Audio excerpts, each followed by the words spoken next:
Blink twice if you actually want the life that you're forcing yourself to live right now. No, like actually, blink.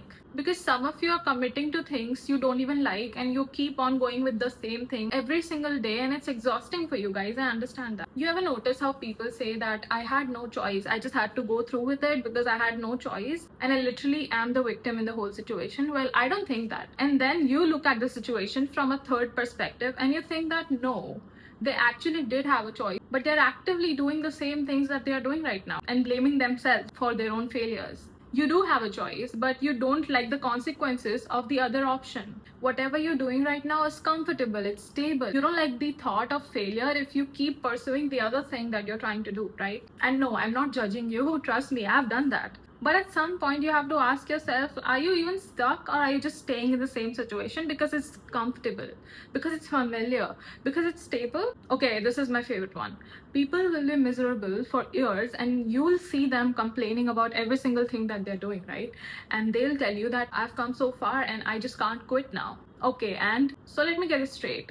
So your plan is being miserable again and again just because you have come so far, because you've already been miserable. So it's familiar and you just like being miserable? Is it confusing to you? Because it is to me. It's like saying that you have a plate full of bad food and you've taken 3 bites and now you're just like you have to finish the whole plate. No, you don't. Spit it out. I get a lot of DMs saying that they want to quit a degree or a certificate course or anything that they've started pursuing, but they started hating a long time ago.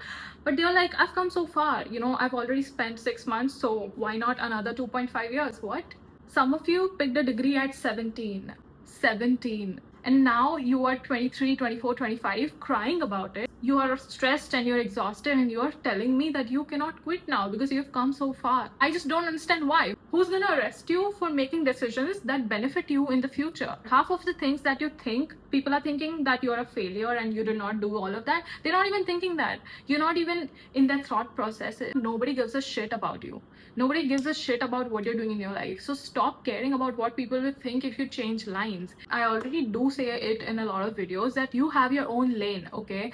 And it doesn't matter if you change lanes because lanes are supposed to be changed. You have your own car in which you are in the driver's seat and you should not let anyone else sit in the driver's seat because what the hell? And you are allowed to switch lanes. This is literally your car. Your car is not going anywhere. It's just the lane that we're talking about. Why are we still stressed about this whole situation? Why are we crying about this? I don't understand. When I was at this stage, I started hating my life, not because I felt stuck. I started hating my life because I kept doing the same things on a daily basis and continuing the same things that made me miserable and made me lose my mind. And I just wanted to escape that situation. I just wanted to escape that degree or that job or that career path. Or maybe it was something more personal, like you're staying with someone who cheated on you, or you're staying with someone who treats you like shit because you think that opening up to a new person would be a lot of work and you don't want that. Or maybe you think that you don't deserve someone else, so you're just staying in the same miserable situation that you were years ago or months ago, and you are willingly making yourself miserable and crying about it. You're with someone who you started hating. You're with someone who's not even matching your same vision or goals, who you don't even like anymore, but you stay because you think we've been together for so long.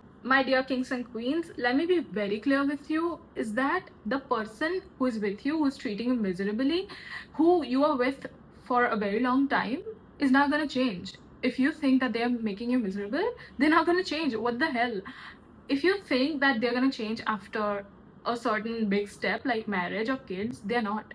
I rarely think a person has the ability to change completely given the circumstances that they want to change. They don't change because you keep nagging them to change, okay? Especially people in relationships. You don't tell someone not to cheat on you. You don't tell someone how to treat you right, okay? Get out of it. Spit it out. I swear to God, you're so not in love. You're just addicted to familiarity and the same concept of comfort. And I've observed that sometimes it's not just about what you want. Sometimes it's about how people expect that from you or how people expect something from you. It might be your parents, your friends, society. It might be anything.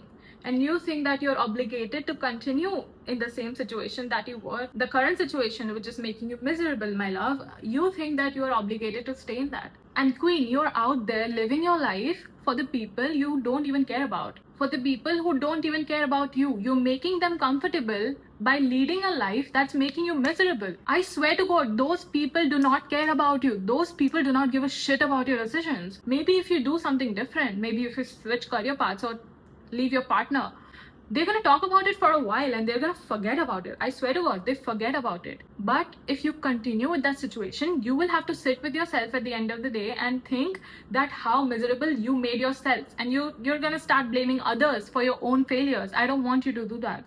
I don't want you to do that. I don't want you to I don't want you to do that. Be honest. Are you happy, or are you just performing happiness just so you can make others comfortable? Bro, you have to make others uncomfortable with your choices. You have to disappoint people. You have to disappoint your parents. You have to disappoint society. You have to be a rebel for yourself. You are an individual. You have your own choices. You have your own dreams. You have your own life. You have your own car and your own lane. Duh. You can leave. You can change your mind. You can quit, and you can leave the person that you think you cannot leave. Stop worrying about the consequences. Stop worrying about the judgment. Stop worrying about the side eyes. Stop worrying about the uncertainty, and stop worrying about starting over. We all start over at any age. We all can start over. Stop staying in the same situations that you know are wrong for you. You consciously know they are wrong for you. You know that they're making you miserable. How many times do you have to emphasize the same point so that you can understand? Do free will maxing. Make the use of your free will, because your free will right now is just sitting like there and watching you kick your own ass. You don't need a perfect plan. You don't need everything figured out. You just need to know when you're being led. If you don't want it, why are you forcing it? I'll ask you once again. Blink twice if you actually want this. And if you didn't blink, maybe it's time to stop pretending that you do. Stop pretending that you're stuck. You're not stuck. You're just confused. You just don't want to face the consequences, okay? Alright, I hope this helped. Thank you so much for watching, and bye-bye. Stay juicy. Mwah.